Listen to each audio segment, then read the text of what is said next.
جب کسی کو اقتدار میں لانا ہو تو 100 مقدمات ایک ہفتے میں ختم،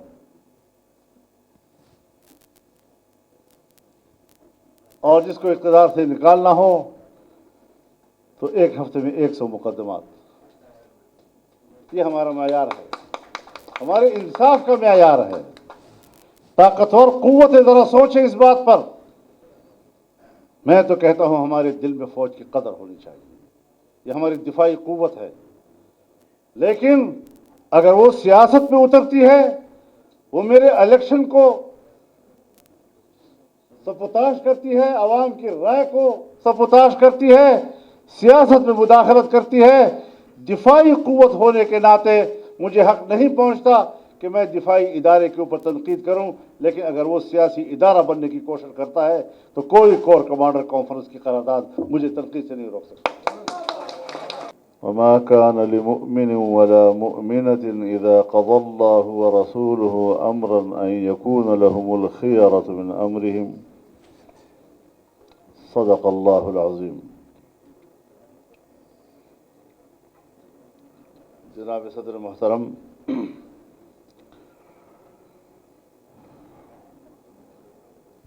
دانشوران قوم، میں خصوصی طور پر جناب شیخ زکریا صاحب کا اور جناب عبدالحمید ڈوگر صاحب کا شکریہ ادا کروں گا کہ ان کی محنتوں سے آج ہمیں لاہور میں وکلاء برادری کے ساتھ اور قوم کے دانشوروں کے ساتھ اس مجلس میں بیٹھنے کا شرف نصیب ہوا ہے۔ میں آپ تمام حضرات کا بھی شکر گزار ہوں کہ آپ نے اس مجلس کو اہمیت دی، آپ تشریف لائے اور آپ نے ہماری حوصلہ افزائی کی۔ انشاءاللہ العزیز ہمارا یہ سفر آگے بڑھے گا اور اللہ کی مدد و نصرت سے اپنی منزل کو پائے گا۔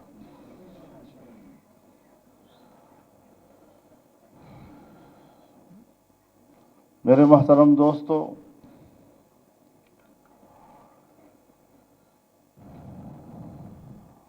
ضرورت اس امر کی ہے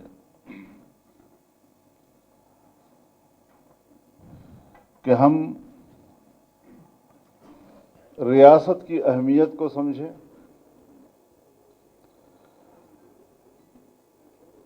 ریاست کے اندر رہنے والی قوم اور اس کے مزاج کو سمجھیں،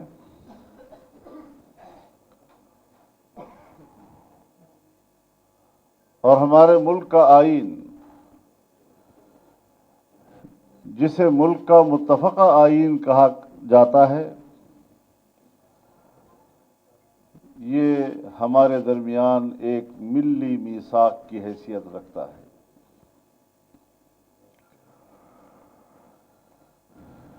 ایسے وقت میں یہ آئین بنایا گیا کہ ملک ٹوٹ چکا تھا،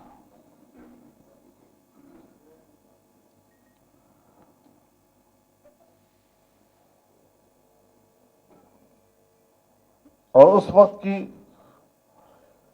سیاسی قیادت نے جس وسیع نظری اور جس فراخ دلی کا مظاہرہ کیا، ایک دوسرے کے لیے گنجائش پیدا کی،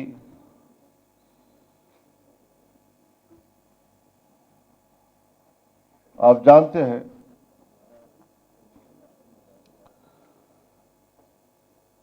کہ جب فیلڈ مارشل ایوب خان کے خلاف سن 1968 میں تحریک شروع ہوئی تو ملک کی سیاست 2 حصوں میں بٹی ہوئی تھی۔